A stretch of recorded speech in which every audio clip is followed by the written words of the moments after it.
All right, let's get going. We'll talk about Newton's method briefly, and then we'll move on to chapter 4. So the whole idea with Newton's method is you're using a process to estimate a solution to an equation. So let's look at the following example. Suppose we want to estimate the solution to x cubed plus x squared minus 6 equal to 0. First of all, we know there is a solution by the intermediate value theorem. So I'll just point out, if we call this function, if we let f of x equal x cubed plus x squared minus 6, we can pretty easily see that f of 1 is equal to 1 plus 1 minus 6, which is -4. And f of 2 is 8 plus 4 minus 6, which is 6. So since this function goes from a negative value to a positive value, it has to cross through 0. So we know it has a solution somewhere between 1 and 2. So maybe graphically it looks something like this. That's kind of fun. 0 is -6. And then 1 is equal to -4. And then 2 is equal to, make this a little bit, I'm gonna make this a little wider here. Let's say that's 1 and that's 2. And then 2 is equal to +6. It looks something like this.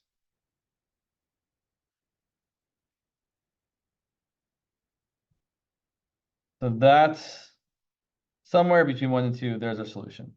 And here's, although I will say, you can certainly use Newton's method very kind of just algorithmically, plug and chug, and you can plug in to get a value, plug in a value, get a value, plug in. But it would be nice for you to at least see kind of what the idea of what's happening here. So the idea is that we're going to make a guess, a first guess of what the solution might be.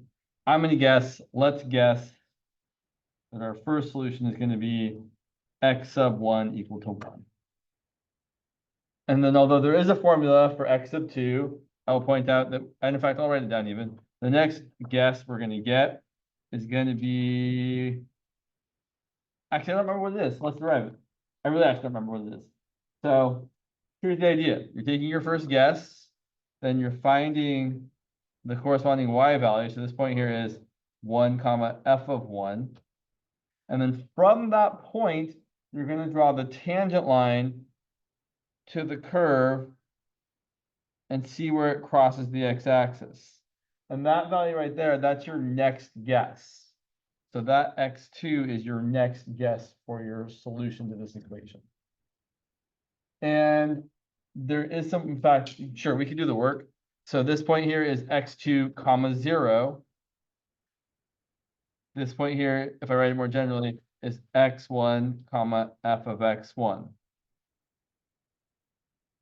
Can you guys see that? Okay, I feel like I'm writing I feel like this red pen is not excellent here.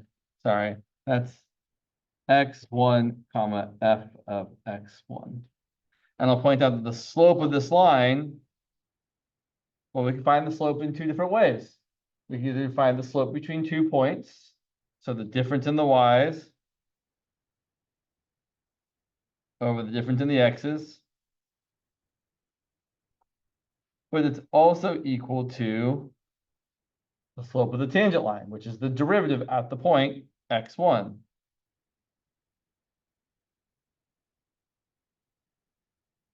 And then we can multiply both sides by x1 minus x2, so that f of x1 is equal to f prime of x1 times x1 minus x2. Divide both sides by the derivative and say that f prime of x1 divided by, sorry, f of x, oh man, it's terrible. Say that f of x1 divided by f prime of x1 is equal to x1 minus x2. Finally, add x2 over here, subtract this over there, take that x2 is equal to x1 minus f of x1 over f prime of x1. So that's where that equation is coming from. The fact that you're actually taking your initial guess, finding the point on the curve, drawing the tangent line to that point, and finding your next guess by seeing where it intersects the x-axis. You didn't need to remember that, but it's nice to kind of see that the ret is making this formula up for some reason. It's actually coming from a graphical process. So then we can guess our next value. If x1 is 1, well, I need to find both f of x1 and f prime of x1. Let's use some more paper here. So f of x cubed plus x squared minus 6. F prime of x is 3x squared plus 2x. X1 was 1. X2 is going to be 1 minus f of 1 over f prime of 1, which is going to be 1 minus the f of 1 is going to be 1 plus 1 minus 6. And f prime of 1 is going to be 3 plus 2. I'm getting 1 plus 4/5, which is 1.8. And then we do it again. How long do we do it for? Until they tell us to stop. Sometimes we keep doing it until basically until they tell us to stop, or until you have reached a certain threshold. Like they say, keep doing this process until your answer is correct to within 1 decimal place or 2 decimal places. So we'll do that here. So if we do it a couple more times, my x sub 3 is going to be 1 minus f of 1.8 over f prime of 1.8. And at this point, we really do need a calculator. This is going to be approximately 1.569. And again, you really just, there's no nice way of doing this. You just take those numbers, you plug them into the functions, you get a value divided by the other value. And then let's do it one more time, 2 more times. X sub 4 is going to be, I made a small mistake here though. Yeah. Right, that should be 1. So this answer is still right, but I should have written 1.8 here, not not just 1. Right, because this should be my x2 minus f of x2 over f prime of x2. So then x sub 4 should be my 1.569 minus f of 1.569 over f prime of 1.569. And if you plug all that grossness into these functions and use your calculator to get an answer, it's going to be approximately 1.534. And if you do it again, you'll also get approximately 1.534. So this answer, so I'll just point out that if you find x sub 5, which is 1.534 minus f of 1.534 over f prime of 1.534, it's also approximately 1.534. So essentially, we've gotten so close to our answer that the next iteration isn't that much closer. So a good estimate of the solution to this equation is 1.534 is an estimate of the solution to the equation x cubed plus x squared minus 6 equals 0. It feels a little like we're not doing a whole lot. I'm kind of just saying, yeah, we plug in the numbers and we plug in the calculator, we did it back. So it's kind of a not very satisfying process, because it's mostly like, okay, you did one iteration and then the rest of it, you have to break out the calculator and start plugging things in. I would probably, yeah, doing this, how would I really do it? Let's look at another example. Sure. Which of these do I like better? Let's look at this. Let's look at number 23 from the textbook. So we're going to use Newton's method to estimate all solutions, which I'm not a fan of that word there, to correct to 6 decimal places. That sounds like it's going to be awful. We might not do that all the way. Correct to 6 decimal places for the equation x to the 4th equal to 1 plus x. Sorry, that's terrible. So first things first, you don't want to be dealing with one thing equal to another thing. You want to be dealing with something equal to 0. So the first step is to rewrite it as we're trying to solve x to the 4th minus x minus 1 equals 0. And that's our f of x. We know we're going to need f prime of x as well. The first derivative is going to be 4x cubed minus 1. The challenging part here is I have no idea how many solutions we might have. And really, I don't want to spend a whole lot of time thinking about it. I'm going to graph it. So if I graph x to the fourth minus x minus 1,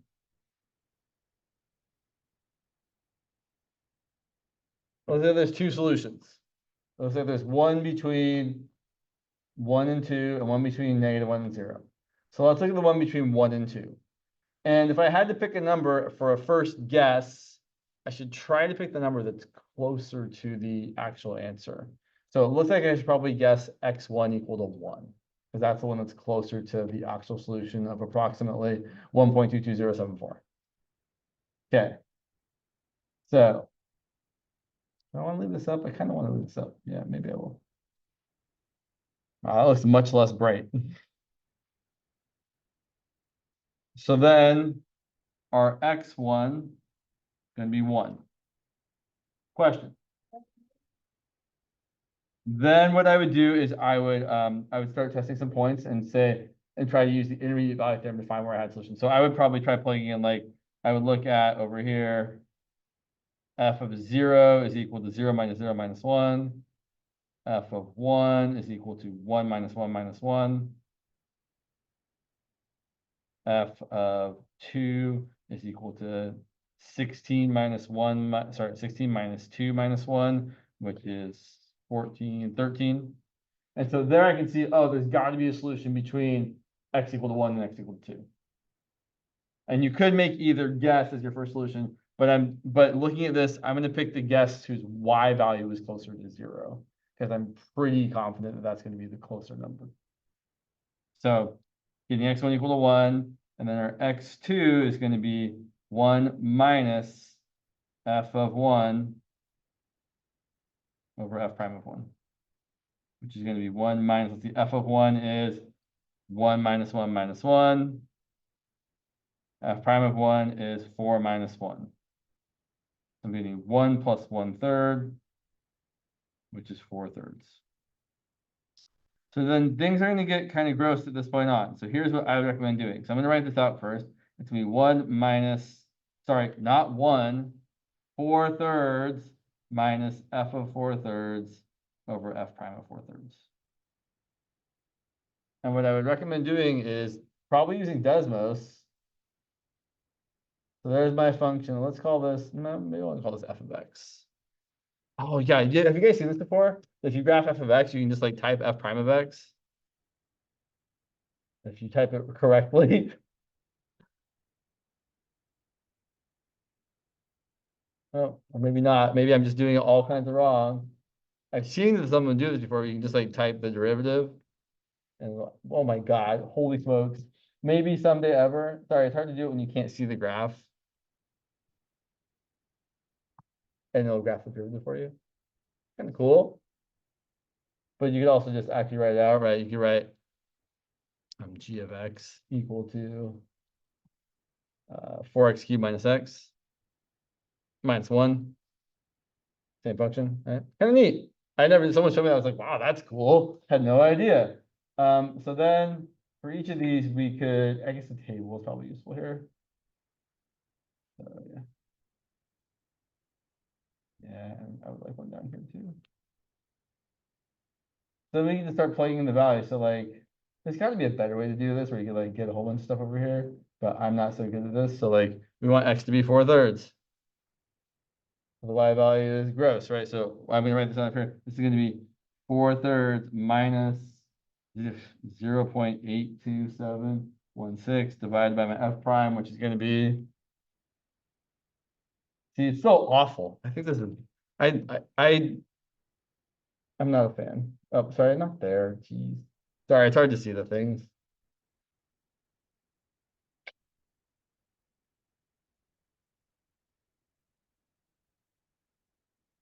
So over 8.48. And then it's still kind of gross, right? So then you have to do, I didn't bring my calculator with me, which is terrible. So we're going to do that divided by that, 4/3 minus it. Ugh. Don't love it. So, but it will do it for you. Minus 0.82716 divided by 8.48148. So there's the next guess. Approximately 1.23. 6 decimal places. 1.235807. Zero. I guess it would be 0 or 0.708 because you round up. Not okay.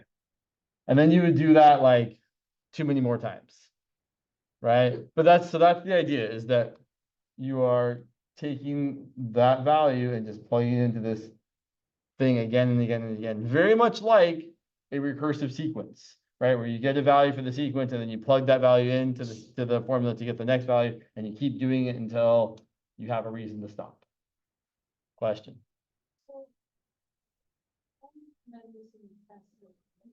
Test questions are usually like do 2 iterations, and it's only the last iteration where it might get computationally somewhat terrible.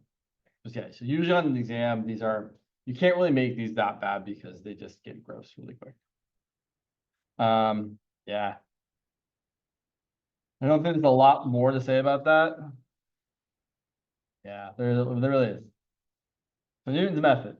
So you probably are expected to remember the formula, and the things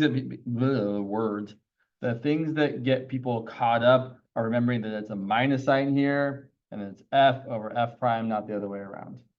So in general, your next value of X is your previous value of X minus F of that value divided by F prime of that value. That's like a recursive sequence.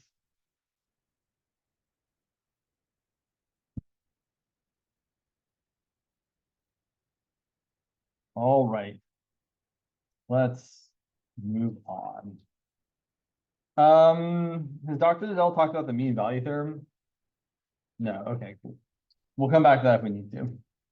Sometimes it gets skipped over. Sometimes it doesn't get talked about at all, which is fine. So let's move on to section 4.1. There's so many things to say about section 4.1. Let's start here with the extreme value theorem.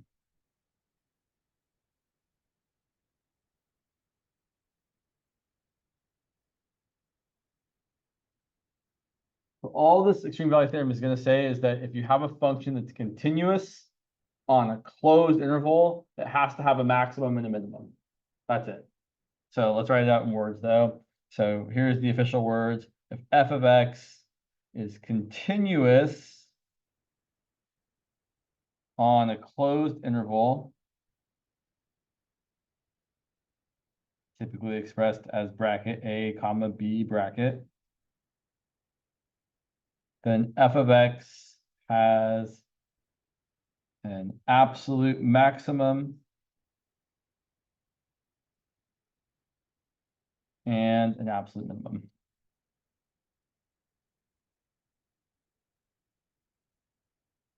Somewhere in that interval.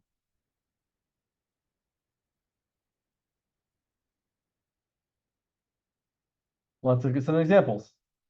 Question. Then every value is a maximum and a minimum. So I should maybe say, I could paraphrase slightly here, has at least one absolute maximum and one absolute minimum. And I'm sorry, when you said straight line, I assume you meant horizontal line. Yeah. So if your function is a horizontal line, every point on the line is both a maximum and a minimum. Kind of boring, but it is true. And yes, you can have an infinite number of absolute maxima and absolute minima, depending on the function and the interval. But let's look at some examples. Let's look at a nice, relatively easy example. Let's say our function is f of x equal to 3x plus 1 on the interval from 1 to 4. Let's graph it. So let's see. If I plug in 1, f of 1 is going to be 3 plus 1, which is 4. If I plug in 4, f of 4 is going to be 12 plus 1, which is 13.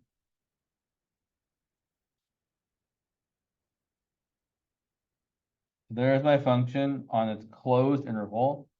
And we can totally see that the maximum value is 13, right? That's the biggest y value of all the y values, and it occurs at x equals 4. So we have an absolute maximum of y equal to 13 at x equal to 4. Similarly, we have an absolute minimum value of y equal to 4 at x equal to 1.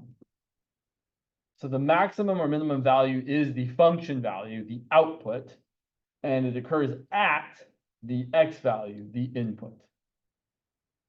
You might also just say the maximum is the 0.4 comma 13, or the minimum is the 0.1 comma 4. That's another fine way of saying all the things at once. So not a very exciting example, but certainly this function that's continuous on a closed interval certainly attains a maximum and a minimum. Let's take some more examples. Let's say we have the function f of x equal to x squared plus 1 on the interval from -2 to +3. Oh, sorry, I can't see that. Apologies. And although we are not required to graph this, it's easy to graph it. X squared plus 1 is your typical parabola shifted up by 1. So it's going to look kind of like this. And it looks like this left-hand point here is the point -2 comma 5. And this right-hand point is the point +3 comma 10. So I can certainly see the absolute maximum right away, right? The absolute maximum is equal to 10, and it occurs at x equal to 3. The absolute minimum I haven't labeled yet. So your absolute maximum or minimum doesn't have to be an endpoint. It certainly can be, but more often than not, it won't be. The absolute minimum is right there. There's my lowest point at 0, 1. My absolute minimum is a value of 1, and it's occurring at x equal to 0. Something I'll point out that at that point right there, the derivative of my function, f prime of x is 2x, and if I plug in 0, f prime of 0 is in fact equal to 0. It seems relatively reasonable, as at that point we have a horizontal tangent line. Yeah. I wanted to ask, is -2, 5 our local maximum, or would it be? That's a question that I don't love. Not because some people have different answers to that question. So some people would say it is a local maximum because it's bigger than everything next to it. Some people would say it's not a local maximum because it's not defined on either side. So sometimes the definition of a local extrema means it has to be bigger than everything that's to the left or to the right of it. And if it's not defined on one side, we don't call it a local extrema then. So it depends on how your teacher has decided to define this. You should really ask Dr. Nadell what he thinks about that and then follow suit. Yeah, I know it's kind of annoying, but that's the real answer is people do it differently. If we look at the book, let's see what the book has to say. Now I'm curious. The absolute, no, we want local. Is this the section for local? I think the next section. Value theorem, increasing, decreasing. Where's the local maximum minima? Is it over here after this? Well, fine. I don't know where it is in the book. To what? 250. Oh, way back here. Okay. For local? If I have 0? Oh yeah, I skipped right over there. Yeah, so this is very hand wavy. It says f of c is a local maximum if f of c is bigger than or equal to f of x where x is near c. So that doesn't really, there it is right there. It doesn't really get at the point of if we need to be defined on both sides of the point or not. So yeah. Oh, but nope, they say it up here. So what they say up here is in definition 2, we say that something is true near C we mean that it is true on some open interval containing C. So to be an open interval containing this point here, you'd have to have stuff to the left and to the right. So according to the book's definition, this would not be a local maximum. Good question. Thank you for asking it. Yeah. Sorry, I lost my place here. There we go. Okay. Let's do one more example. F of x equal to x to the 2/3 on the interval from -8 to +1. Here's what this function looks like. I often call this the bird function. That's my own personal name for it, because it kind of looks like birds that a not very good artist would draw or a small person would draw. Young, not small. So from -8 to 1, -8 to the 2/3 power is 4. And 1 to the 2/3 power is 1. It looks kind of like this. It's got a very pointy point at the origin here, which is actually called a cusp. So there's a cusp right there.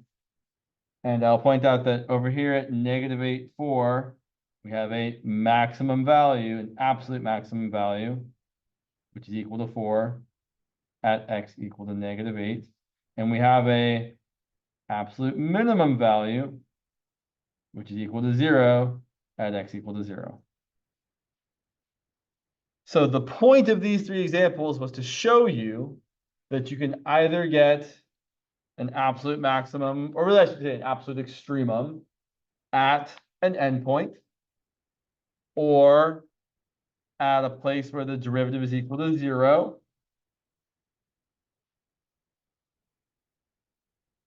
or in a place where the derivative doesn't exist. Right here, f prime of 0 does not exist.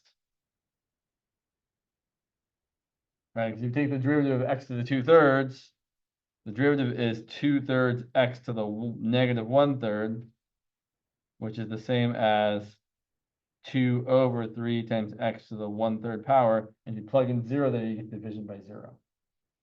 So all this is to say that on a closed interval, you can have an absolute maximum at what we call a critical, or absolute maximum or minimum at a critical point, where either the derivative is 0 or the derivative is undefined. And then we also have to look at the endpoints. Let's write that down. So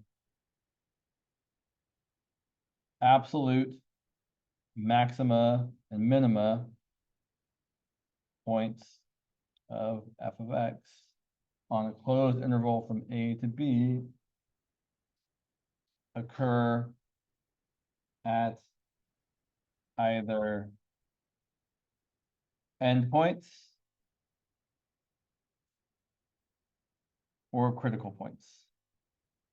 And again, the critical point of a function is where either the derivative is equal to 0 or the derivative is undefined.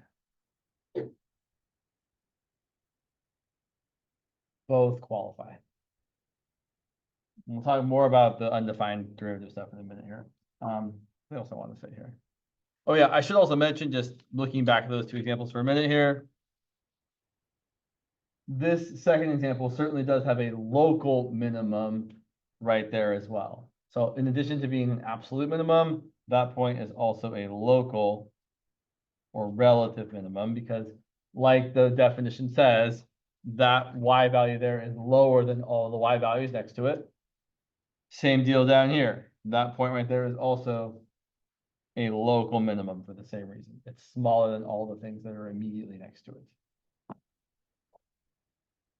We'll also, don't worry, we'll get some examples of things that are local, but not absolute as well. So let's continue on here. Yeah. Cool.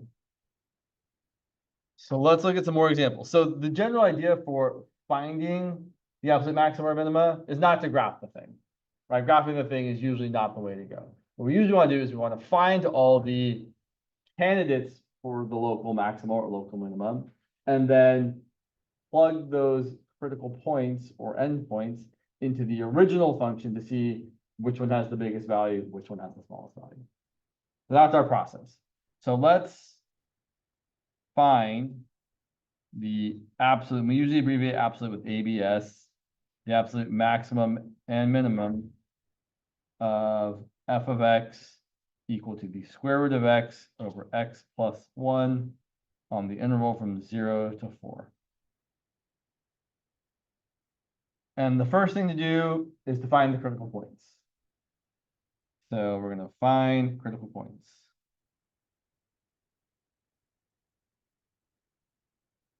So we're going to take the derivative, f prime of x equal to the, let's see, I gotta use the quotient rule here. So it's the bottom times the derivative of the top, which is 1/2 x to the negative 1/2 minus the top, which is x to the 1/2 times the derivative of the bottom, which is 1 all over the bottom squared.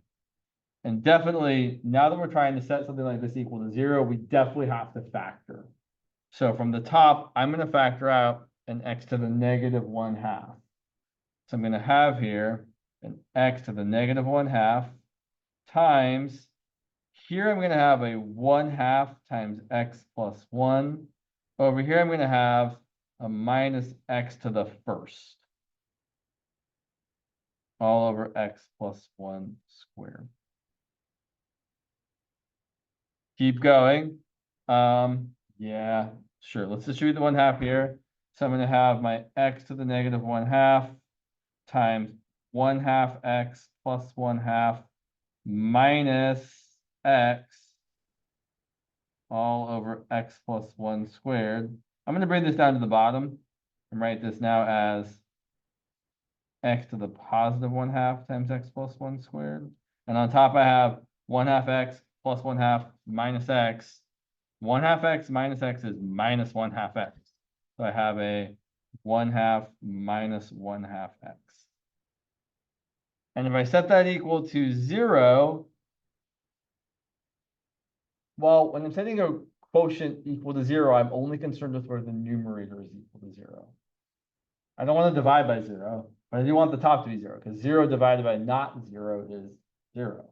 If I set the top equal to 0, I'm going to end up getting, see, 1/2 minus 1/2 x equals 0. I'm going to get x equal to 1.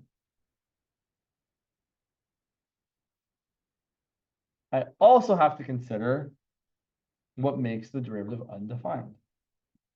So, on the other hand, if I want to, what makes f prime of x undefined?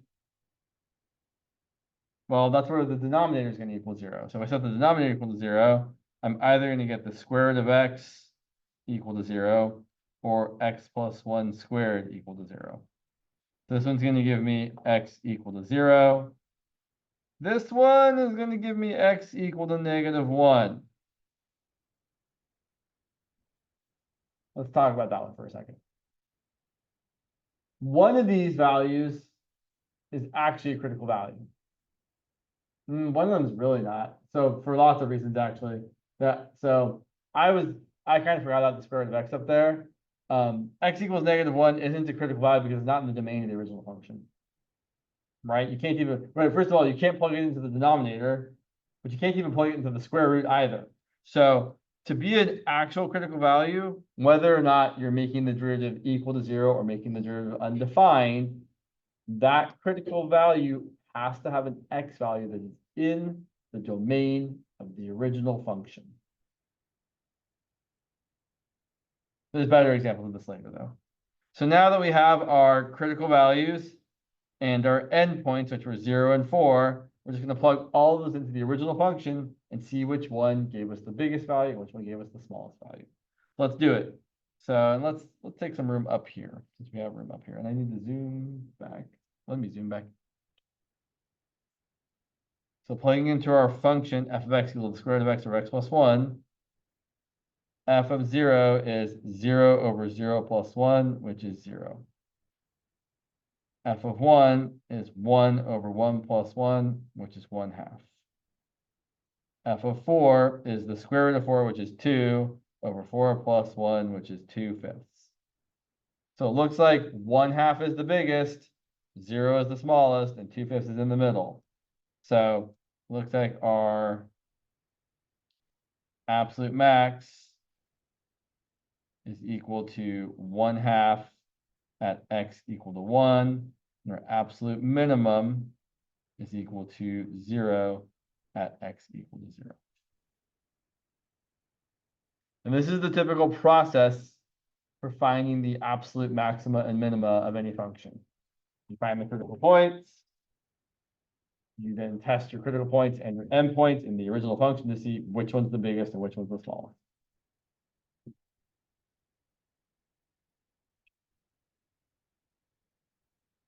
Questions about that before we do another example?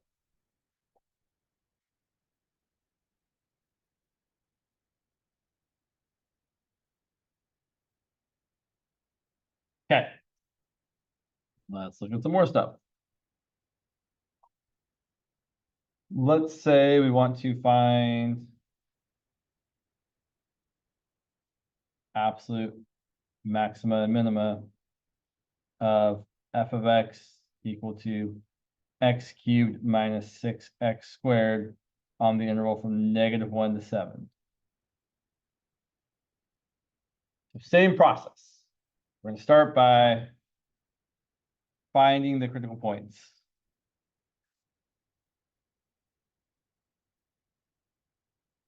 We're going to take our derivative, which is going to equal 3x squared minus 12x, and set it equal to 0. We're going to factor. See, from 3x squared to minus 12x, we can factor out of 3x, left with an x minus 4. And we set each factor equal to 0, we're going to get x equal to 0, and we're going to get x equal to 4. So those are our critical points. So now we have to test. And we have not just 2 points to test, we have 4 points to test. So it says x equal to 0, x equal to 4, x equal to -1, x equal to +7.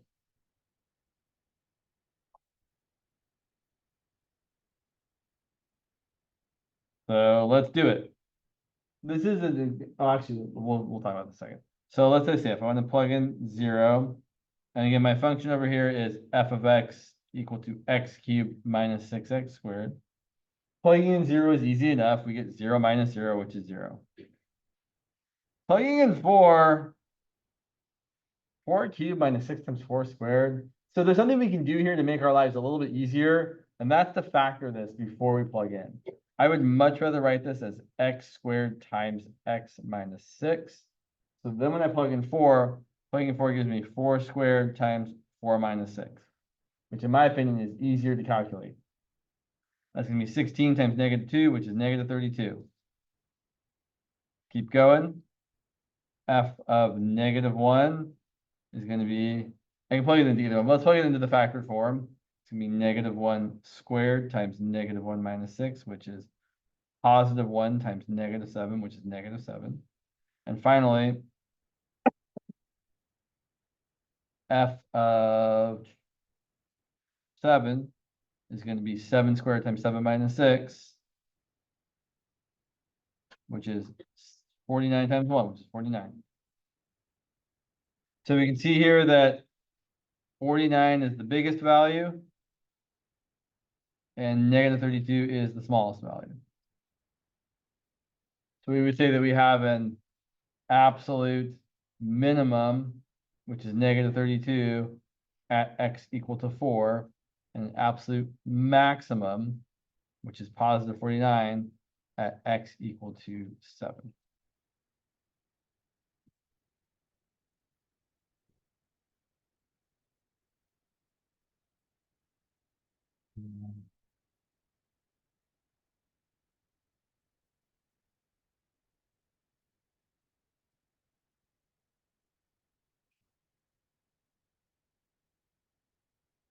I'll put it here.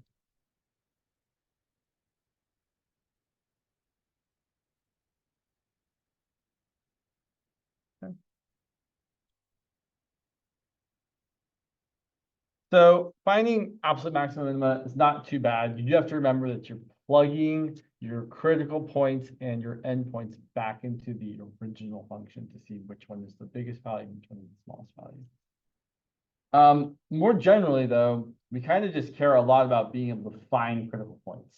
It's kind of a big deal, especially when it comes to the further sections in this chapter, like for optimizing functions or graphing functions. So let's do a little bit more of that.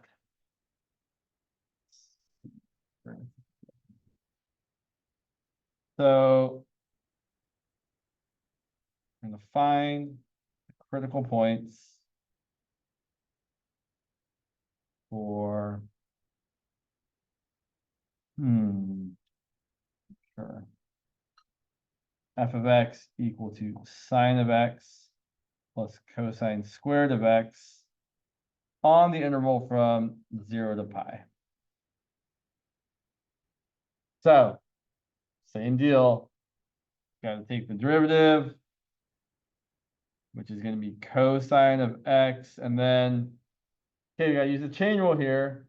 The derivative of some stuff squared is going to be 2 times our stuff to the first power times the derivative of that stuff, and the derivative of cosine of x is negative sine of x.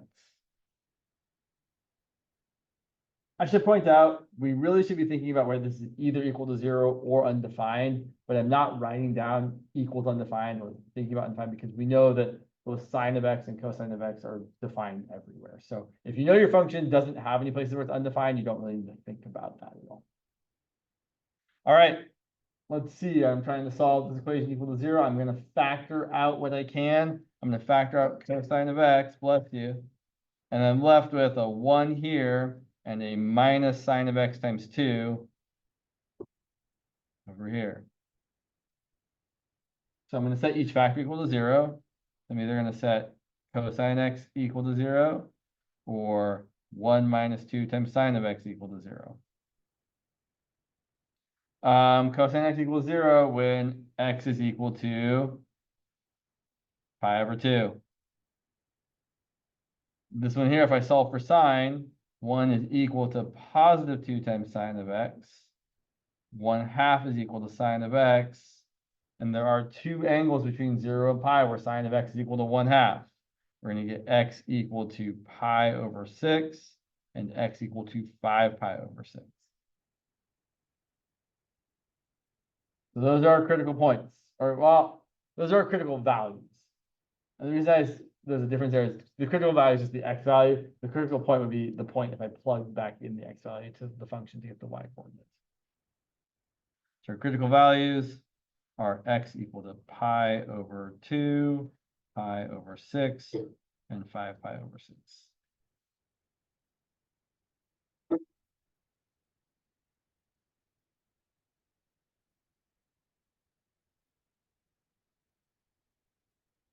Yeah. Let's look at one more example here. I mean, there's many examples, but look at that one.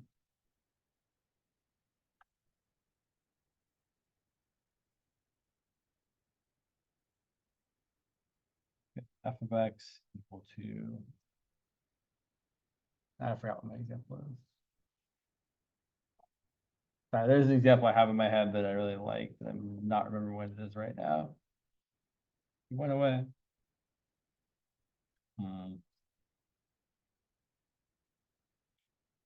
Sorry, my brain is like, okay, I think it's that one. I think it's, sure, we'll go with this. X squared over x minus 1. Perfectly fine example. So here's a great function. We're not going to graph just yet. Let's find the critical values. There's something that's really important about the critical values of this function. So let's take the derivative. Quotient rule again.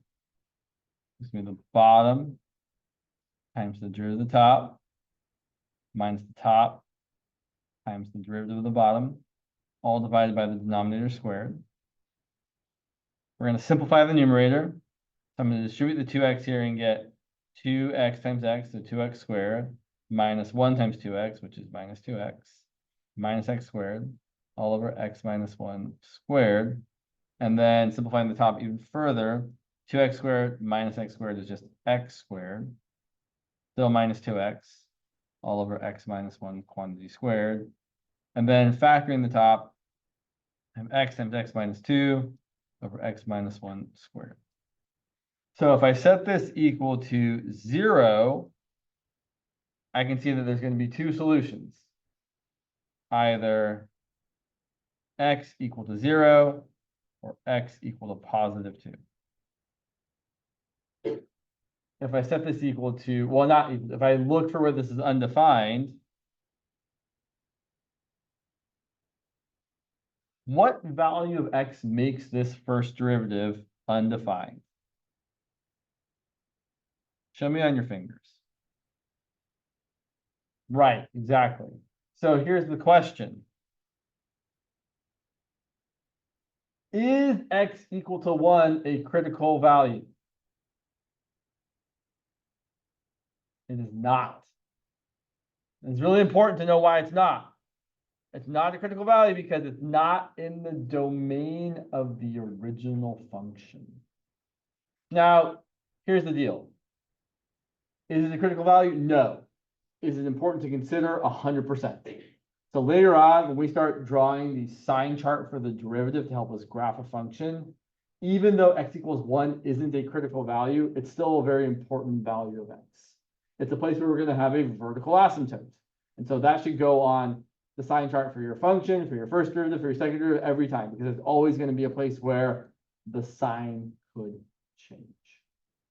So I often call this a pseudo-critical value. It's not actually a critical value because it's not in the domain of the original function, but it's definitely a point that, or a value of x that's important to include whenever we're trying to graph things. Yeah. All right. Speaking of, let's do one more actually. Right, I just have the top equal to 0. Let's do one more because, so yeah, in fact, let me just point out here. So here are critical values. Were just x equal to 0 and x equal to 2. And nothing else. On the other hand, let's look at this other example over here. Oh my gosh, all this. Where'd you go, other example? Sure. Let's look at this example. You want to find all critical values for f of x equal to x minus 3 times x to the 2/3. I will point out that this function, even though it's not a polynomial, right, x to the 2/3 makes it not a polynomial, it is still defined everywhere. You can take the 2/3 power of any positive number and of any negative number. This function, I will just say, note that the domain of this function is all real numbers. So any critical value we find should actually be a critical value because every value is in the domain of the original function here. Oops, that's not what I meant to do. A lot of finding critical values is going to depend on being able to factor things appropriately. So let's take the derivative here. Our derivative is going to be, this one might not be too terrible actually. 1 minus 3 times the derivative of x to the 2/3 is 2/3 x to the negative 1/3. So we're going to write this as, let's see, 3 times 2/3 is 2. This is 1 minus 2 times x to the negative 1/3. It's not easy to tell here what might make this equal to 0. You might be able to know, though, that x equal to 0 is going to make this derivative undefined. Because 0 to a negative power is like dividing by 0, which is undefined. But there is another value of x that will make this whole expression equal to 0. So this is where the factoring comes into play. There's a couple ways to see this. Here's how I would see it. From each of these terms, even though only one of them has a power of x, I'm going to factor out the lesser power of x, which is x to the negative 1/3. So watch what happens here. I get x to the negative 1/3 times 1 divided by x to the negative 1/3 is x to the positive 1/3 minus 2. That might not be the best way to do it. Another way you could do this instead, and in fact, actually, we'll then write this as x to the 1/3 minus 2 over x to the 1/3. You might have better gotten it, wow, you might have tried speaking English better, James. There might be a better way to get there by rewriting this as 1 minus 2 over x to the 1/3 and then getting a common denominator. And writing this as x to the 1/3 over x to the 1/3 minus 2 over x to the 1/3. And then writing it as exactly that. And now I think it's a little bit easier to see that if x equals 0, f prime of 0 is undefined, because we'll be dividing by 0. But if we set the numerator equal to 0, x to the 1/3 minus 2 equals 0, we can solve for x. We can get x to the 1/3 equals 2, and then if we cube both sides, we get x equal to 2 cubed, or x equal to 8. So if x equals 8, that's going to be a critical value here because it makes the derivative equal to 0. So f prime of 0 is undefined, but if x equals 8, f prime of 8 is equal to 0. And you can go look, right? 8 to the 1/3 is 2, 2 minus 2 is 0, divided by 2 is still 0. So in this example, we have two critical values. Our critical values here are both x equals 0, that makes the derivative undefined, and x equals 8, which makes the derivative equal to 0.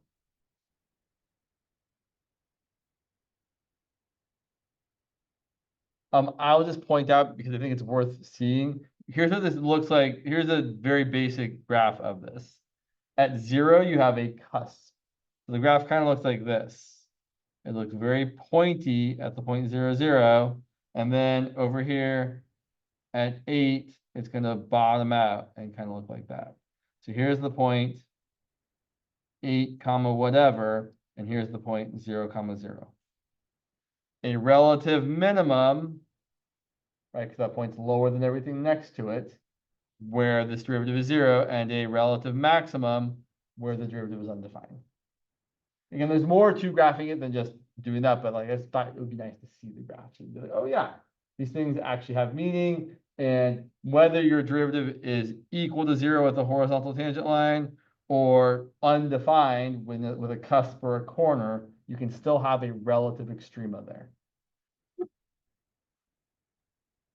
Yeah.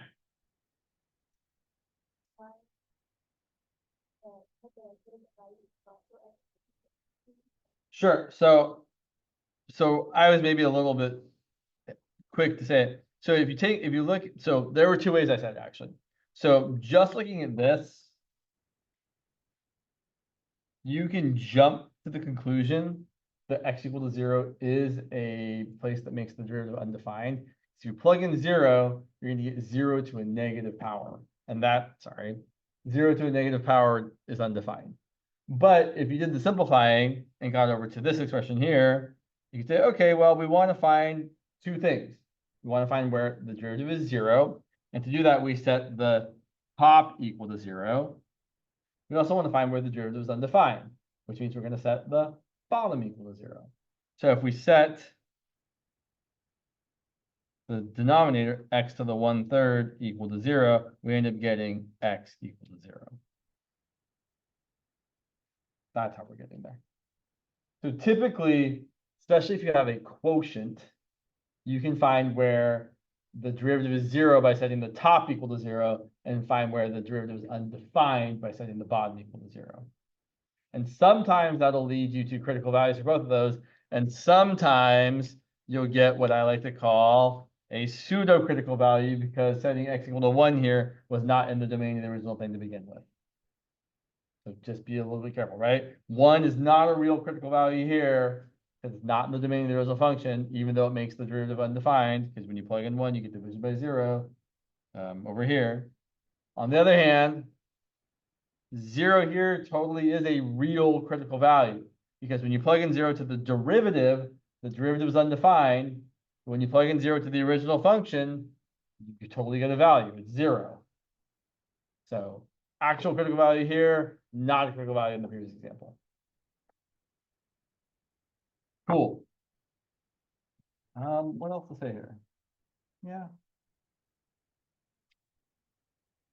Sure. Shapes. Yeah. I think it's so weirdly out of order here. So all of this really, oh yeah, question. Can you just say local? Well, yes, it's a local maximum. Yeah. Yep. They're both local extrema. Neither of them are absolute because we can see here this function continues to go down that way and it goes up that way. So this function doesn't have any absolute extrema because it goes up to infinity and down to negative infinity. Most of this kind of stuff we're talking about here is kind of in the pursuit of eventually graphing functions with more detail. And I think it's worthwhile to just kind of talk about that as is and do some examples. So let's actually do some examples where we graph some things. Let's look at this next example. So we're going to graph f of x equal to x cubed minus 3x squared. Using not only the intercepts and asymptotes, although there aren't any asymptotes, we're also going to use the derivative obtained from the information obtained from the first derivative. So when I'm graphing a thing, I consider typically 4 pieces of information. I'm going to look for the intercepts, the asymptotes. This one won't have any asymptotes. The first derivative information, and the second derivative information, which we'll talk about as we go here. Intercepts are usually not too terrible. The y-intercept, we're just going to get by plugging in x equal to 0. It's going to be 0. The x-intercepts, set the whole function equal to 0. That usually means you want to do some factoring. I can factor out an x squared here. And so I get 2 x-intercepts. I get x equal to 0. And I get x equal to 3. Okay. But that's not really the important piece. The important piece, actually, I think the most useful piece of information for graphing any kind of function is actually the sign chart for the first derivative. So let's see what we mean here. Let's let's find the first derivative. F prime of x is going to be 3x squared minus 6x. And we're going to set that equal to 0 to find our critical values. I'm going to factor again. I'm going to factor out of 3x. I'm left with x minus 2. So it looks like my critical values are going to be x equal to 0 and x equal to 2.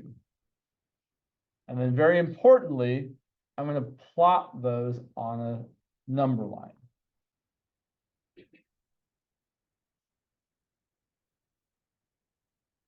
So on my number line, I'm going to determine the sign of my derivative in the usual kind of way you find the sign on the sign chart. I'm going to pick a number larger than 2, plug it into my derivative. 3 times 3 is positive, 3 minus 2 is positive, and then positive times positive is positive. And you can keep doing that. You can pick 1, 3 times 1 is positive, 1 minus 2 is negative, positive is negative is a negative. Pick negative 1, negative, negative is positive. Great. What does that mean for us? Well, let's look at the graph.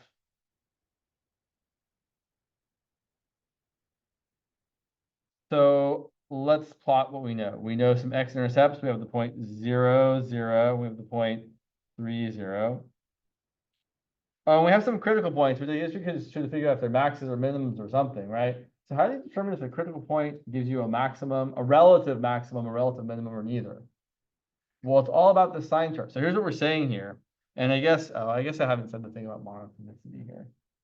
Okay, so I guess I need to say more words. So it is true that if a function's derivative is positive, that means the slope of the tangent line is positive, which means that the function is increasing. So there's a very natural correspondence between if f prime of x is positive, f of x is increasing. And similarly, if f prime of x is negative, then your function decreasing. So what we can say here with the sign chart is that if we know that the derivative is positive, that means the actual function itself is increasing. If the derivative is negative, the function is decreasing. If the derivative is positive, the function is increasing. And then we can kind of see, just kind of looking at the shape we're kind of drawing out, oh, well, if I'm increasing before I get to 0 and decreasing after I get to 0, then 0 must have been a relative maximum because it's bigger than all the things to the left of it and bigger than all the things to the right of it, right? The function was getting bigger, it topped out at 0, and then it got smaller afterwards. Like the arrows are indicating, right? Getting bigger, getting smaller. So it looks like my function is going to look like this. It's increasing until I get to 0, and then it's decreasing until I get to 2. Oh, I should plug in 2 to my original function to see what the y value is. So if I plug in 2 up here, f of 2 is going to be 2 cubed minus 3 times 2 squared, which is 8 minus 12, which is negative 4. So I plug in 2, I should get negative 4. And I'm decreasing before I get to 2. I'm increasing afterwards. So that should be a relative minimum.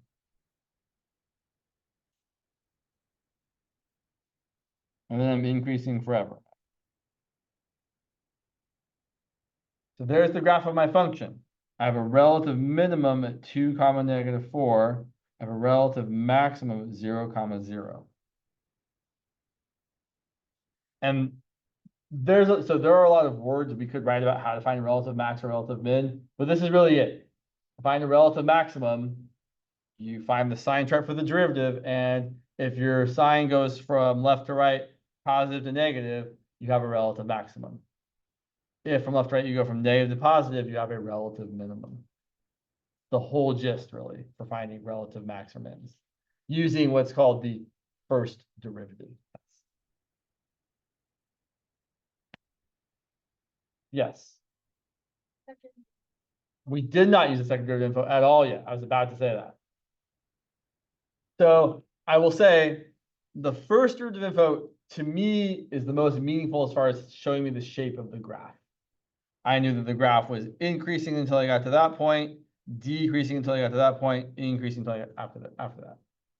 But the second derivative is also useful and also necessary to find another important point on the graph called the inflection point. So let's look at the second derivative info. Of course, I haven't really left myself enough room here. Typical. So the second derivative, well, this is at one point I'll make it. So usually, even though I like to factor my first derivative to find my points, I would rather use my unfactored first derivative to take the second derivative. So my second derivative is going to be 6x minus 6. If I set that equal to 0, I'm going to end up getting 6x equal to 6 or x equal to 1.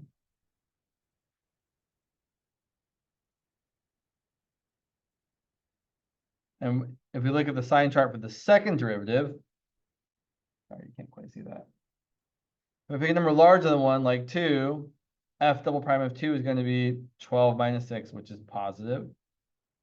And f double prime of 0 is going to be 0 minus 6, which is negative. So over here at the point 1 comma negative 2, on the left side of that, the second derivative is negative. On the right side of that, the second derivative is positive. I will also point out that graphically, on the left side, this function is said to be concave down. It is opening downwards. On the right side, it is concave up. So over here, our function f is concave down over here. It's concave up over here. And since the concavity has changed from either negative to positive or positive to negative, we say that we have a point of inflection. So x equal to 1, and if I plug in y, y is equal to negative 2. So the point 1 comma negative 2 is an inflection point, where the concavity has changed. couple things here. Another way to talk about, actually, we should say more about concavity in general. And actually, we should, yeah, let's say more about all the things we said here more specifically. So, if I can move a piece of paper ever. Someday, maybe ever, yeah. So here's what we have to say. So the first derivative test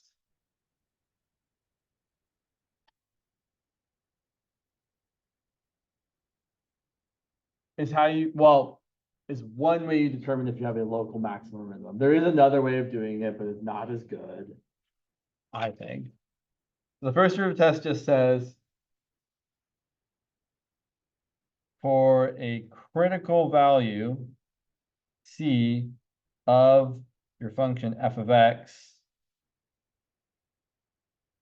if it's really easiest just to draw a picture, but I'll say all the words. So if f prime of x is negative for x less than c, and f prime of x is positive for x greater than c. Wow, that seems like a really terrible way to write that. It'd be much nicer if I just did this. Here's c, here's your derivative, and we're saying that the derivative is negative when x is less than c. The derivative is positive when x is greater than c. So let me ask you all, if I'm going from negative derivative to positive derivative, do I have an absolute maximum or an absolute minimum? Oh, sorry, whoa. Let me back up. Do I have a relative maximum or a relative minimum? It's a relative minimum, right? Because I'm going from decreasing to increasing. So if you have this sort of thing going on, then the point C comma f of c is a relative or local minimum. And then you can say the same sort of thing for the other way.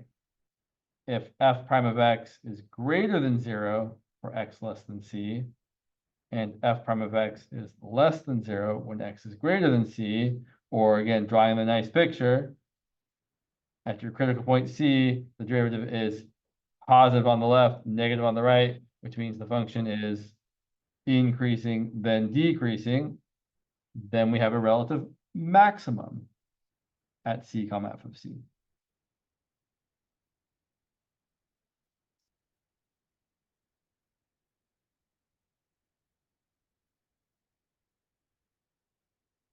And then any other situation, you don't get anything.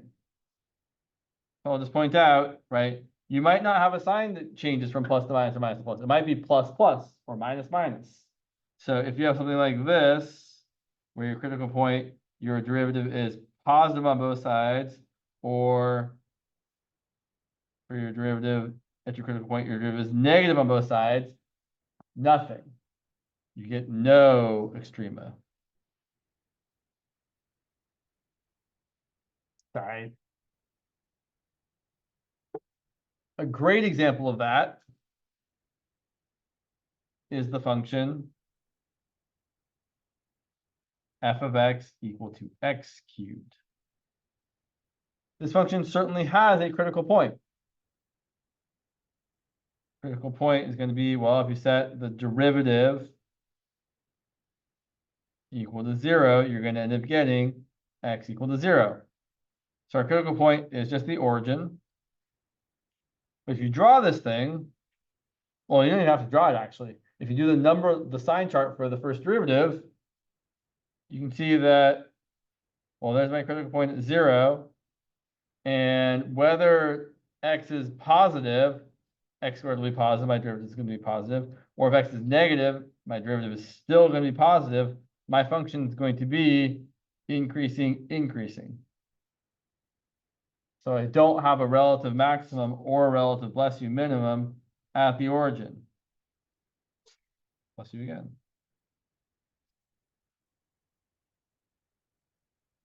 This function is increasing everywhere.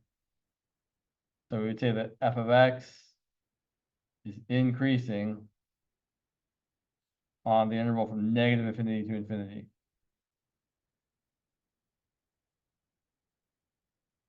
It does have an inflection point at the origin, because you can see, or hopefully you can see, that the concavity does change there from concave or opening down to concave or opening up. There's a, what's the word I'm looking for? There's a more direct way of observing or explaining concavity. To me, I've always thought of it as which way the graph opens, but sometimes that's not easy to see. Like you've got like a long tail horizontal asymptote, it can be really hard to identify which way the graph is kind of opening. Another way to say this, although it's still not great, is if you think about like a car driving along a road, if you're driving along this road here, the car is like turning to the right, turning right, turning right, turning right, turning right, and then right here it starts turning left. It'd be like, it's like a top-down view. But really the best way to say this is how the tangent lines are in, oh my gosh, words, in relation to the graph. So here's what I mean. Here is a function that is very clearly concave up. I am thinking of the graph of y equals x squared personally. So here, f of x is certainly concave up. Okay, let's talk about the derivative. What's the derivative doing here? Well, let's think about it. If I draw a tangent line over here, is that derivative having a very positive or a very negative slope? Very negative. If I move to the right, my derivative is still negative, but more or less negative? Less negative. If I move further right, 0, so less negative or even more positive. If I move further right, more positive. If I move further right, more positive. So it looks like in this whole process, the derivative has been decreasing or increasing? It's increasing, right? I started really negative, less negative, 0, more positive, more positive. I was increasing the whole way. So another way to describe something being concave up is for the derivative to be increasing. Okay, I'm gonna cover this up for a second. Don't worry, I'm gonna cover it. I'm gonna solve a question. If a function is increasing, is its derivative positive or negative? Yeah, we're getting bigger, so the slope of the tangent line should be great. Okay, great. If a function is increasing, its derivative is positive.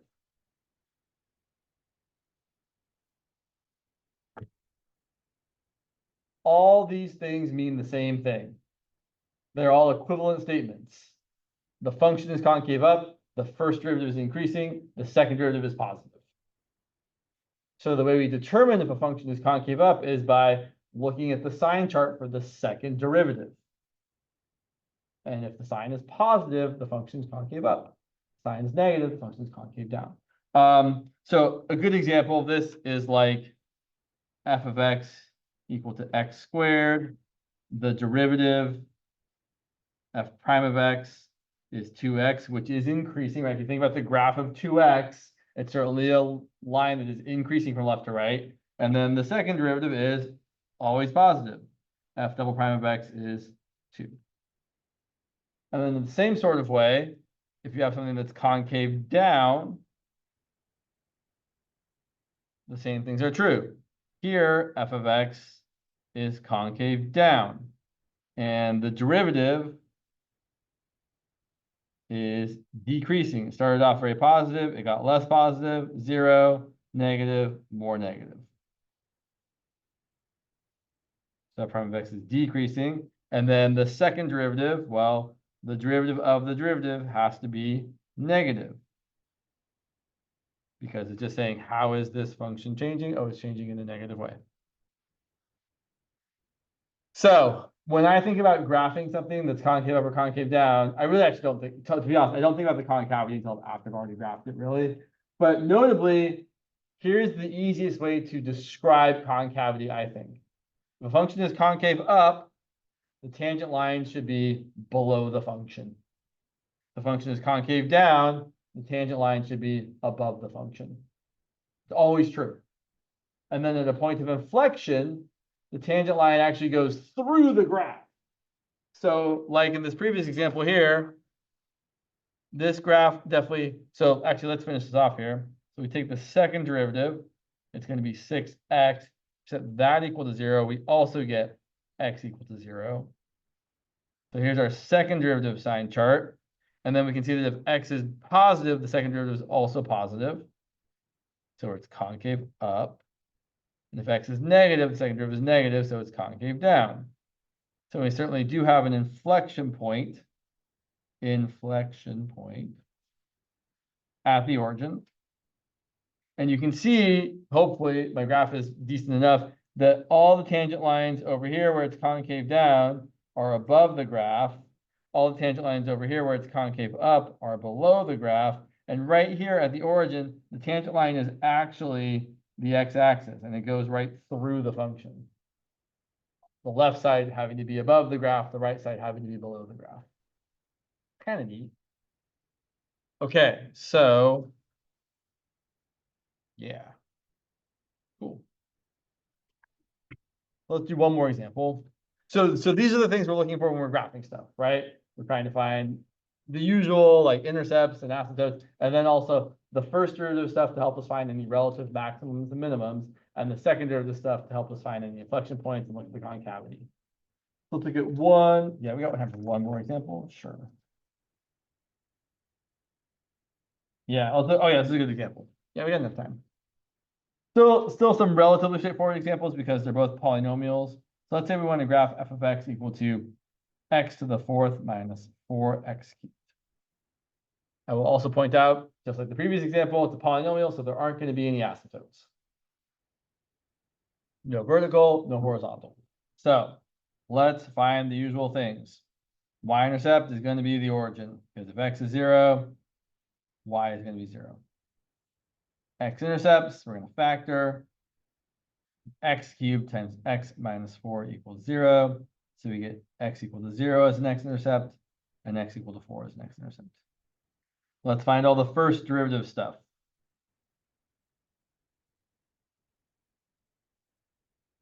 So let's see here. I have f prime of x is going to be the derivative of this, which is 4x cubed minus 12x squared. We always want to factor this as much as possible. It's going to be 4x squared times x minus 3, excuse me, equal to 0. So we end up getting x equal to 0 and x equal to 3. Toss them on the number line. And we're looking at the first derivative here. So the easiest way to do this, is pick a number larger than 3, like 5.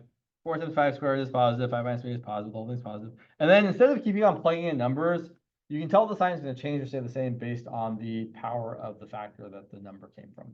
So 3 came from x minus 3 to the first odd power, sign changes. 0 came from x to the second even power, sign stays the same. So this function is decreasing, decreasing, increasing. So while I don't have a relative maximum or minimum at 0, I certainly have a relative what at 3? Yeah, it's a relative minimum at x equal to 3. And since we're going to graph this, we should also find the y value. So f of 3 is going to equal, if I go to the original function, oh, I don't love that. Don't love not having all my paper on the thing here. But if I look at my original function, I really don't want to find 3 to the fourth minus 4 times 3 cubed. I really want to factor it first as x cubed times x minus 4, and then say, oh, that's going to be 3 to the third times x times 3 minus 4, which is 27 times negative 1, which is negative 27. This is probably enough information to graph the function, but let's go ahead and find the second derivative stuff as well. My second derivative, I know it's almost 11:50, so if you need to go, you're welcome to. We're almost done, though, I promise. Just a few more moments.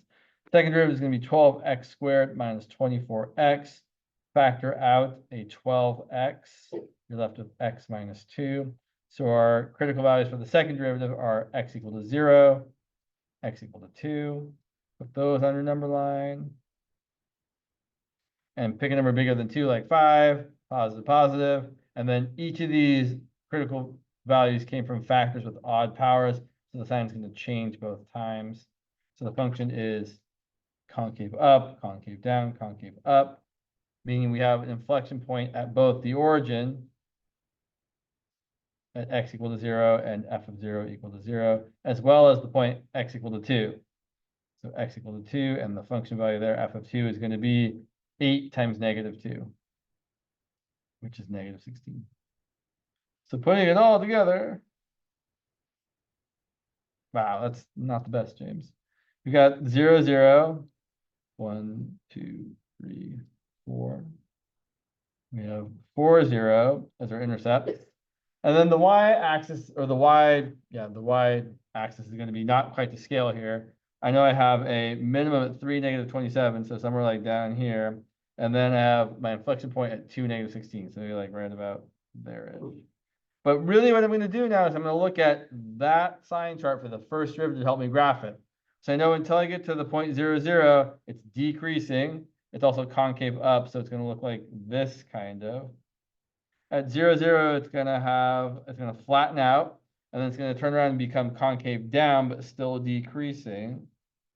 And right there, I'm going to change my concavity to concave up, minimum, and then continue increasing. So here's my inflection point, which I didn't maybe graph perfectly. There's my minimum, 3, negative 27. There's my other inflection point, 0, 0. I would point out that this function has both a relative and an absolute minimum at 3, negative 27. And it's got 2 inflection points. It's kind of that's kind of the gist, right? We find all the things, we plot as much as we can, and then we use the first derivative sign chart to help us really draw the thing, keeping the second derivative stuff in mind. All right, that's all I got.